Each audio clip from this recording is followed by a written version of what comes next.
Bien, ahora sí pueden hacer sus preguntas, que sean, igual que ayer, muy buenas, concretas. Aquí tenemos el micro. Te va a llevar el micro el hermano Sergio. Y... Gracias.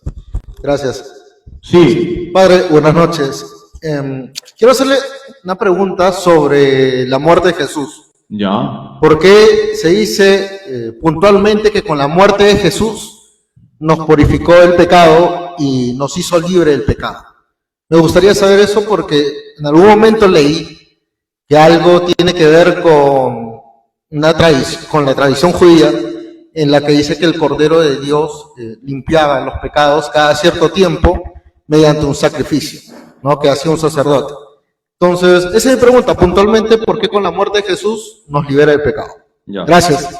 Buena pregunta. A ver, solo una pequeña corrección. En el Antiguo Testamento nunca se dice, y además no es así, que el sacrificio de los corderos limpiaba los pecados. Y los judíos eran conscientes que no era así. Era solamente una figura, un anuncio. Ellos esperaban al Mesías, esperaban al Salvador. Entonces, los sacrificios que se hacían en el Antiguo Testamento anunciaban la venida de alguien que sí iba a ser el verdadero sacrificio, y por eso la expectativa mesiánica que hay en el Antiguo Testamento. Están esperando la venida del Mesías, el ungido del Señor. Por ejemplo, si tú lees Isaías 53, ahí se habla de que va a venir alguien que va a cargar con los pecados de todo el pueblo y los va a expiar.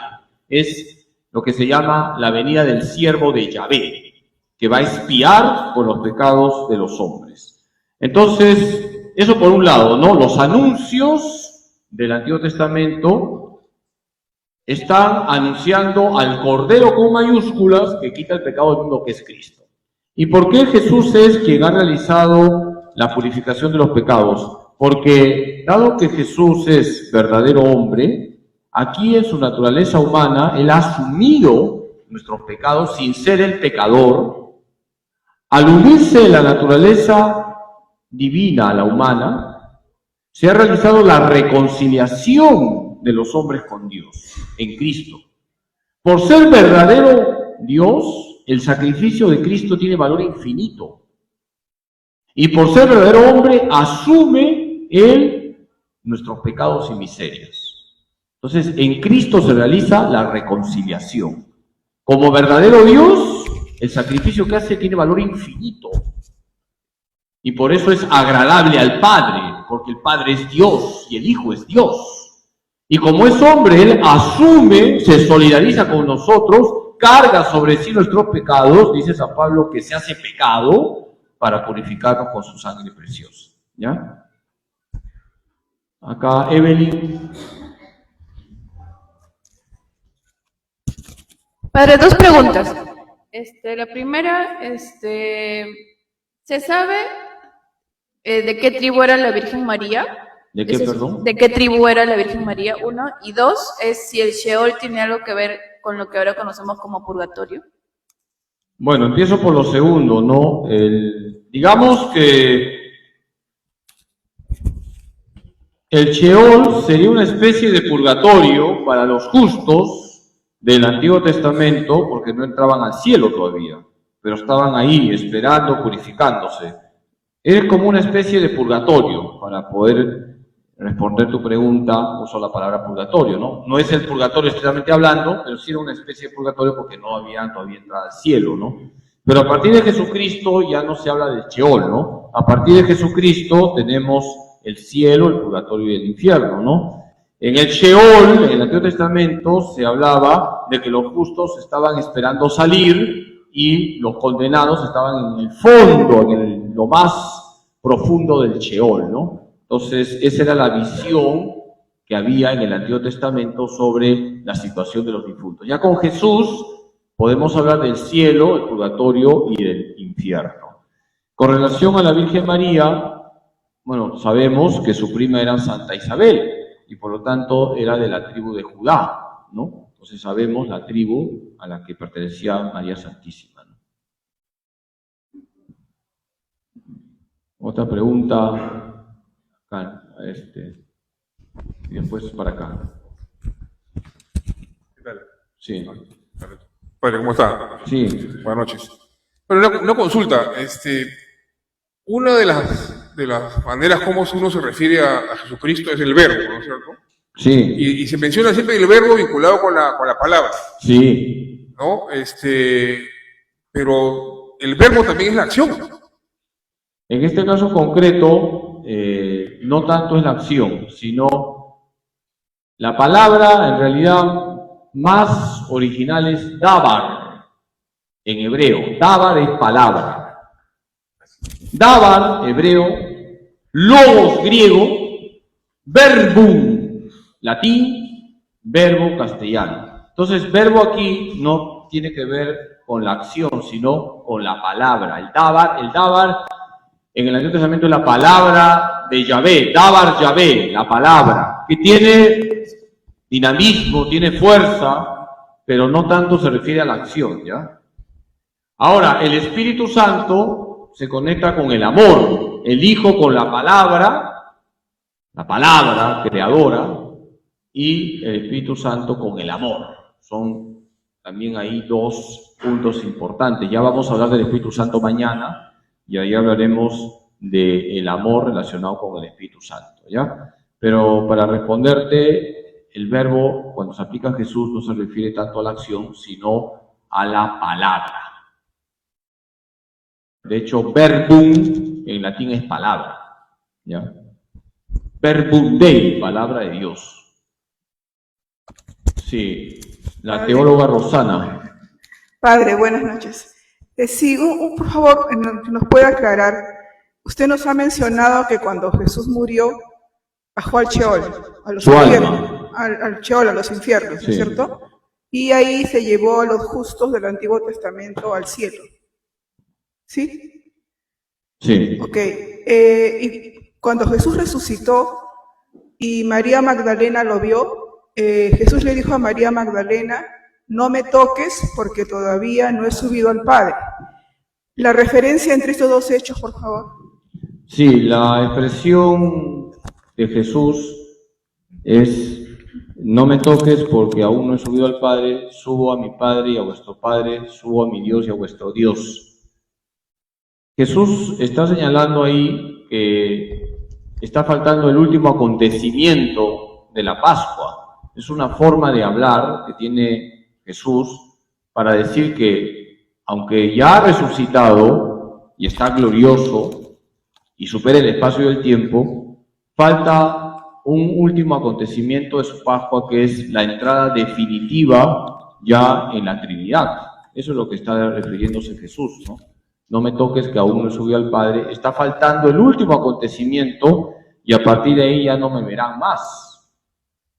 Entonces es una forma, lo que se llama un giro hebreo, hasta coloquial podemos decir, como decirle: un momentito, no te apresures, espérate un momentito, espérate un rato, ¿no? Que todavía falta el último acontecimiento, que es la ascensión y sentarme a la derecha del Padre, ¿no?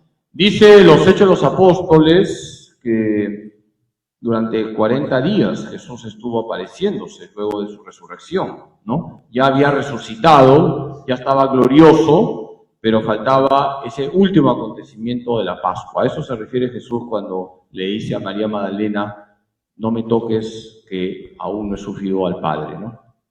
Sí. Padre, buenas noches. Mi consulta iba también sobre el tema de los sacerdotes que ha tocado. ¿Perdón, de qué? Sobre el tema de los sacerdotes que ha tocado dentro del tema de hoy. Le traslado una pregunta que normalmente también recibimos nosotros como católicos, ¿no? Respecto a nuestros hermanos esperados, ¿no? Ellos sí, ¿Qué? esperados. Esperados. Yo siempre les digo, sí, esperados. Sí, porque Hermanos evangélicos, pues, ¿no? Claro, claro. Los hermanos esperados. Primera vez que escucho, también. ¿No? Sí, Ya. un sacerdote, Hermanos Monseñor esperados. Carlos García, creo que decía, les dice así. Ya. Y él, le traslado la pregunta porque también tengo una prima que es protestante y ella dice, ¿no? ¿Por qué se confiesa ante un sacerdote si él no representa a Jesucristo? Entonces, ¿qué deberíamos nosotros responderle, ¿no? En ese caso a ellos. Bueno, cuando Jesús se aparece a los apóstoles, Jesús resucitado se aparece, dice Juan 20, 22 al 23, si la memoria no me falla, Jesús se apareció, les dice la paz con ustedes y luego, ¿qué hizo? Algunos se han despertado por ahí con el sonido.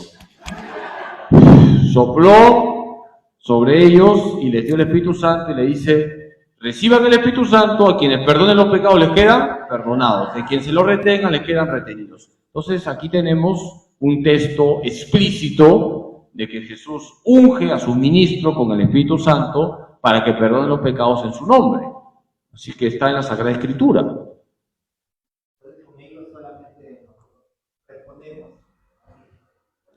Tienes que responder de la Sagrada Escritura, ¿no? Evidentemente. Y la tradición de la Iglesia siempre ha considerado este texto como fundamental para hablar del sacramento de la confesión.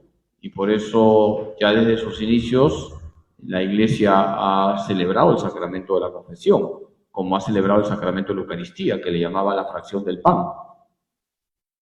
Porque ellos hacen la acción de confesarse directamente.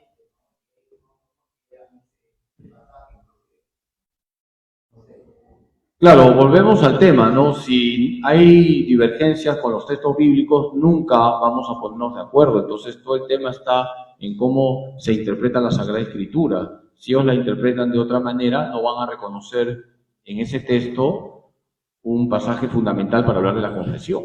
Lo mismo pasa con el tema del Papa, ¿no? Cuando tú les hablas, Mateo 16, 18, tú eres Pedro y sobre esta piedra edificaré mi iglesia y las fuerzas del infierno no la derrotarán. Algunos de ellos dicen, no, ahí Jesús está diciendo, tú eres Pedro y sobre esta piedra, o sea, Jesús con el dedo se señala a él. Así dicen, ¿no? Que tú tenías un video ahí, ¿no? Así dice, que Jesús no se refiere que Pedro es la piedra, sino que él es la piedra. Entonces están haciendo una interpretación totalmente cegada, pues. ¿Ya? Sí. Buenas noches, padre. Sí, bueno.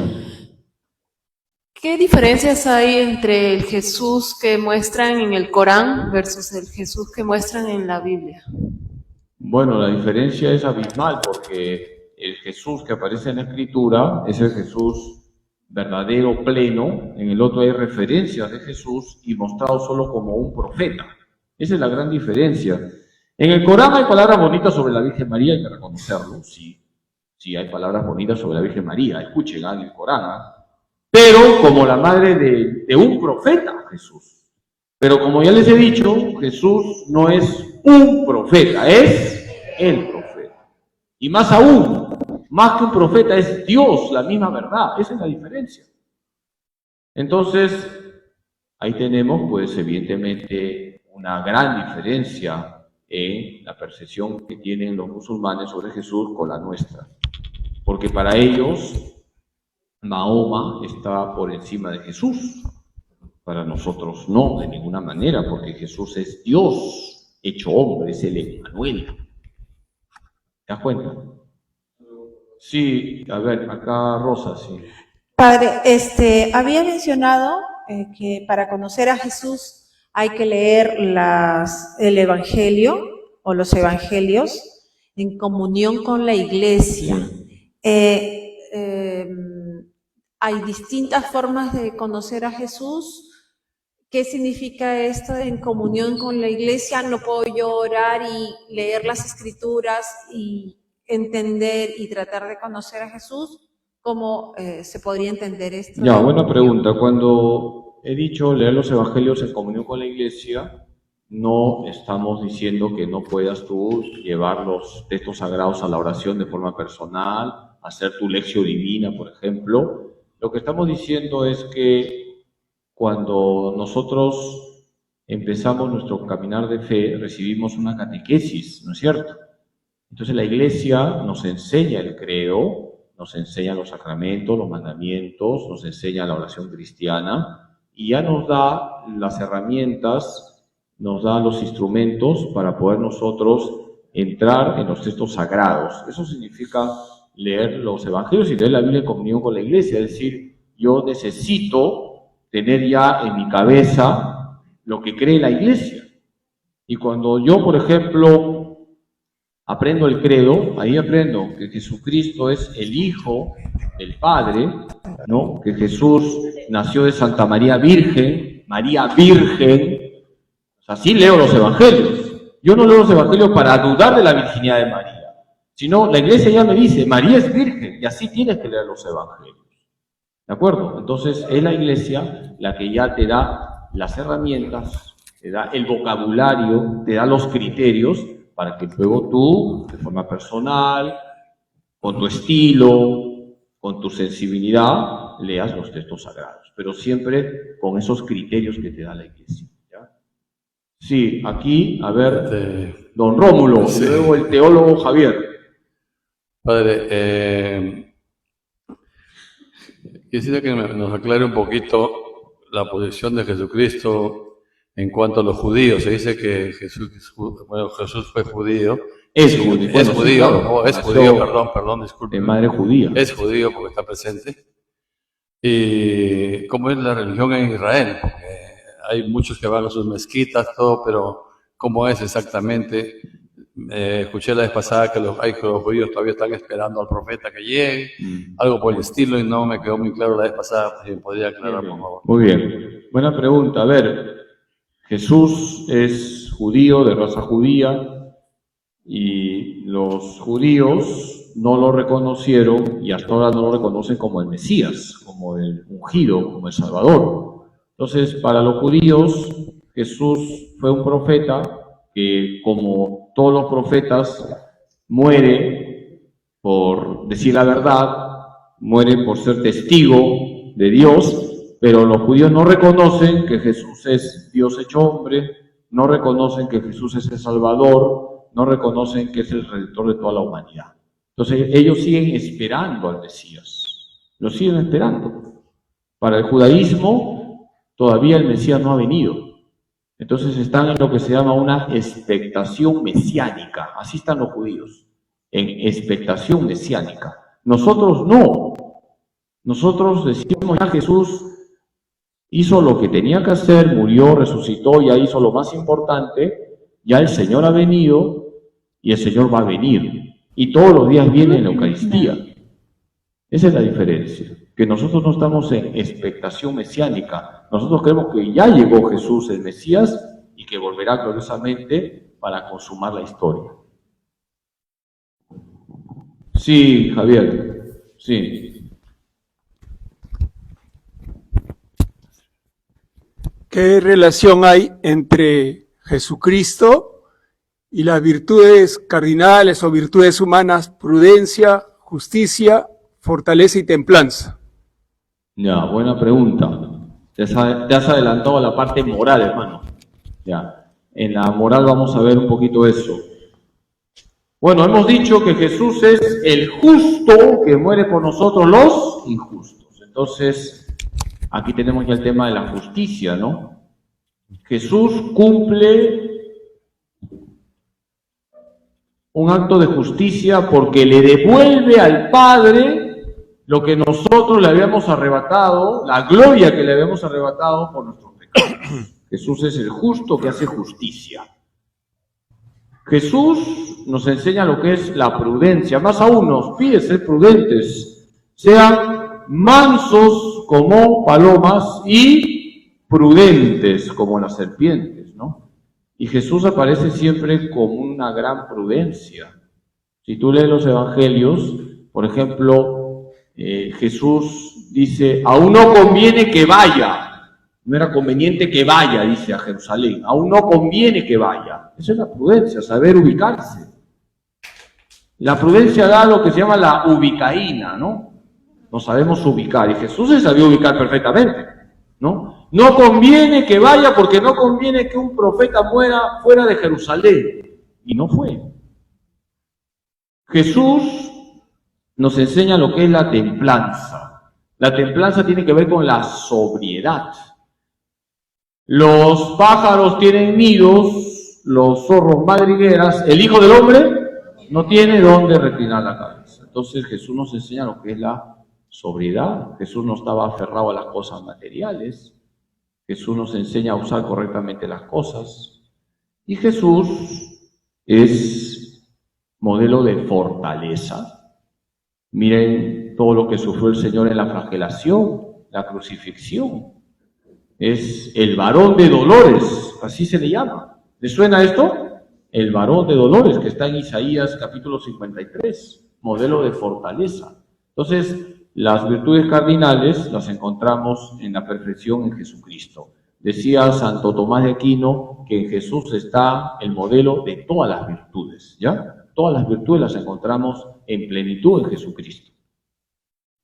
Menos una virtud. A ver, ¿quién me dice qué virtud no tuvo Jesús y se lleva una bendición poderosa que se va a desmayar?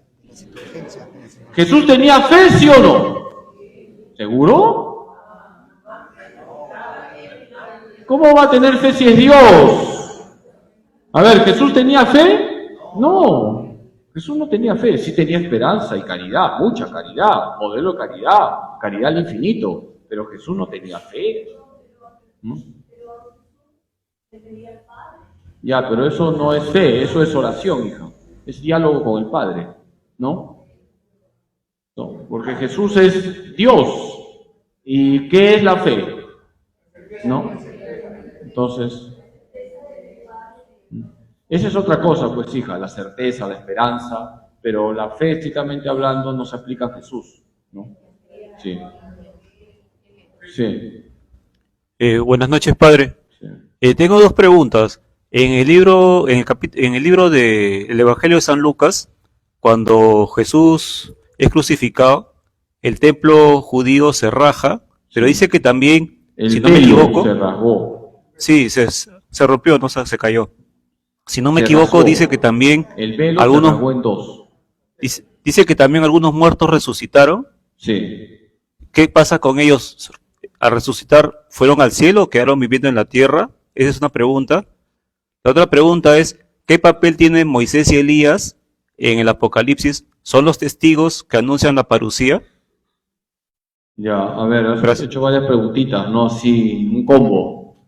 A ver, primero, el velo que se rasgó es algo muy significativo, porque significa que con Cristo ya se rasga el velo del Antiguo Testamento, ya se abrió el Antiguo Testamento y ya todo el Antiguo Testamento queda clarificado con Cristo. Eso significa el velo, templo, todo eso es Antiguo Testamento, se rasgó, ya el Antiguo Testamento se abre para que podamos entender a Cristo, entender lo que hizo Cristo y todos los anuncios del Antiguo Testamento quedan clarificados con Cristo. Cuando Jesús muere, efectivamente, dice que algunos muertos resucitaron, pero esas resurrecciones, y la de Lázaro, la de la hija de Jairo, la resurrección del hijo de la viuda de Naín, son resurrecciones con minúsculas, porque las resurrecciones auténticas se van a dar con la parucía. Entonces, Lázaro luego se murió, la hija de Jairo luego se murió, el hijo de la viuda de Naín luego se murió. Esas resurrecciones también son gente que revivió como signos de la resurrección con mayúsculas que era de Cristo, pero no significa que ellos luego fueron al cielo, ¿no? Eso no, ¿ya? Ahora, con relación a Elías y a Moisés, no aparecen tal cual en el Apocalipsis. En el Apocalipsis aparecen dos testigos veraces que van a venir y que se asocian a Elías y a Enoc, no a Elías y a Moisés, ¿no? Y es algo misterioso, ¿no? Porque se dice que antes de que Jesús venga por segunda vez, aparecerán estos dos testigos veraces que van a ser perseguidos y van a ser asesinados, además, dice el Apocalipsis, ¿no? Entonces, exactamente no sabemos quiénes van a ser esos dos testigos, ¿ya? No podemos decir así estrictamente hablando que van a ser Elías y Enoc, ¿ya? Bien. Bueno, muchas gracias por su paciencia. Mañana es la tercera clase.